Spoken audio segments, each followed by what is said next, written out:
সভাও করেছেন দিলীপ ঘোষ, কি ইঙ্গিত বহন করছে রাজনৈতিক? দেখুন, আমাদের যখন রাম মন্দির হয়েছিল, তো আমাদের বলতে হিন্দুদের সবাইকে ডাকা হয়েছিল। অনেকে গেছেন, অনেকে যাননি। বিশেষত আমাদের পশ্চিমবঙ্গের দিদিমণি তো জানিনি।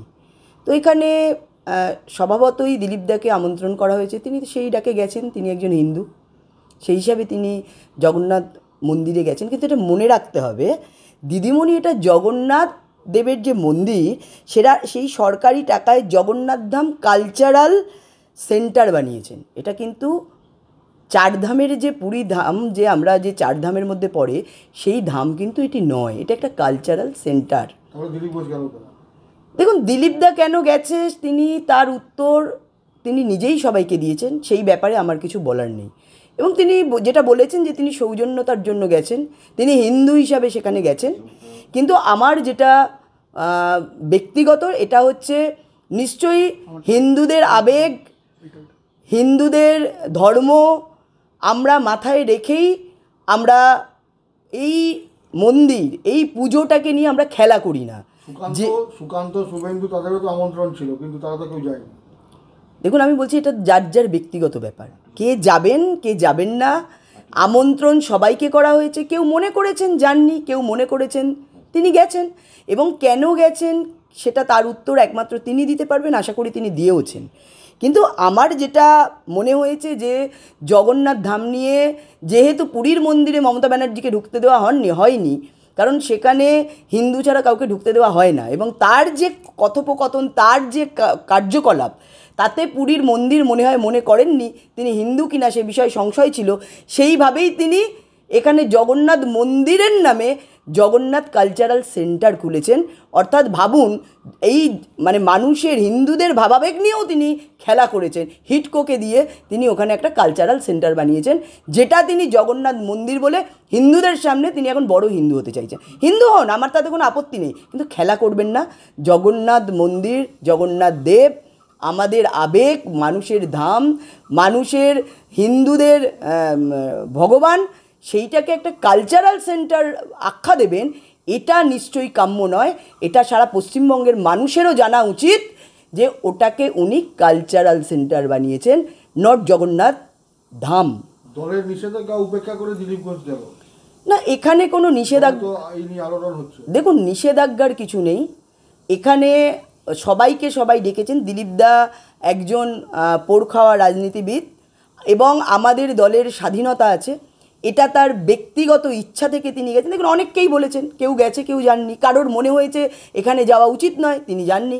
উনার মনে হয়েছে যে যাওয়া উচিত, তিনি গেছেন। তাহলে এটা দলকে অগ্রাহ্য করে যাওয়া বলে না, পরোক্ষভাবে ঘুরিয়ে? দেখুন, দলকে অগ্রাহ্য, দলের কোনো নির্দেশ বলে বিষয় নেই। উনাকে বলেছে, উনি গেছেন, এবং কেন গেছেন উনি উত্তর দিয়েছেন। হ্যাঁ, সেটা সেই ব্যাপারে আমরা একদমই, আমি বিশেষত আমি একদমই বলতে পারবো না, কারণ এটা তার ব্যক্তিগত ব্যাপার। তৃণমূলের যোগদানের কি সম্ভাবনা প্রবল? আমার তো কোনোদিনই কখনোই মনে হয় না যে তিনি তৃণমূলে যোগদান করবেন। এটা আমার ব্যক্তিগত স্তর থেকে আমার যেটা মনে হয়েছে, আমার কোনোদিন মনে হয় না তিনি যেভাবে রাজনীতি করে এসছেন, যেভাবে তিনি ত্যাগের মধ্যে দিয়ে রাজনীতি করেছেন, তিনি আজকের দিনে এসে যদি তৃণমূলে যোগদান করেন, পশ্চিমবঙ্গের মানুষ কখনোই সেটা ভালো চোখে নেবেন না। এবং আমার দৃঢ় বিশ্বাস তিনি তৃণমূলে কোনোদিন যোগদান করবেন না। তিনি পার্টি ছেড়ে দিতে পারেন, কিন্তু তৃণমূলে যোগদান করবেন, এটা অন্তত আমার বিশ্বাস কোনোদিন হয়নি বা হবে না। মানতে পারছেন না, মানতে পারছি না, এটা সম্ভবই নয়। তিনি ওখানে বলেছেন যে ধর্ম আলাদা, রাজনীতি আলাদা, এখানে রাজনীতি করতে আসেনি, সেটা নেই। দেখুন, আমি তো আবার বললাম, উনি ওনার জবাব দিয়েছেন, এবং সত্যি কথাই আমরা ধর্মীয় ভাবাবেগকে আমরা শ্রদ্ধা করি। দেখুন, কুম্ভ স্নানে গিয়ে যখন সবাই কুম্ভে গেছিলেন, এখান থেকে মমতা ব্যানার্জি বলেছিলেন মৃত্যু কুম্ভ। উনি বলেছিলেন, মানুষের ভাবাবেগে উনি বারবার আঘাত করেন। আজকে জগন্নাথ ধাম কালচারাল সেন্টার, এটা কালচারাল সেন্টার, ঠাকুরকে নিয়ে আর কি হচ্ছে? হ্যাঁ, এটা আপনি কালচারাল সেন্টার, আপনি বলছেন যে পুরীর মন্দির আর কালচারাল সেন্টার মানে কি? মানুষ বোঝে না তো। আপনি ঠাকুরকে নিয়ে খেলা করছেন। আমরা খেলা করি না, আমরা শ্রদ্ধা করি, আমরা ভগবান মানি। দেখুন, আমরা অনেক জায়গায় সৌজন্যের কথাটা বারবার করে বলি। আমরা দেখেছি যখন প্রধানমন্ত্রী ডাকেন কোনো কার্যক্রমে, কোনো কর্মসূচিতে অনেক সময় দিদিমণি যান না, বা যদিও যান সেখানে যখন মুখ্যমন্ত্রী প্রধানমন্ত্রীর সাথে কথা হয় তারপরে সেটা নিয়ে একটা মুখরোচক গল্প তৈরি হয় যে এদের মধ্যে সেটিং হয়ে গেছে।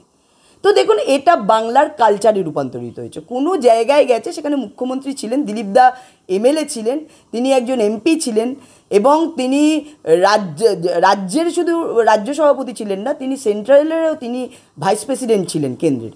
সেখান থেকে তিনি গেছেন, সেখানে কোনো কথা হয়েছে, তো এটা তো একটা স্বাভাবিক, এর মধ্যে তো আমি অস্বাভাবিকত্ব কিছু দেখতে পাচ্ছি না।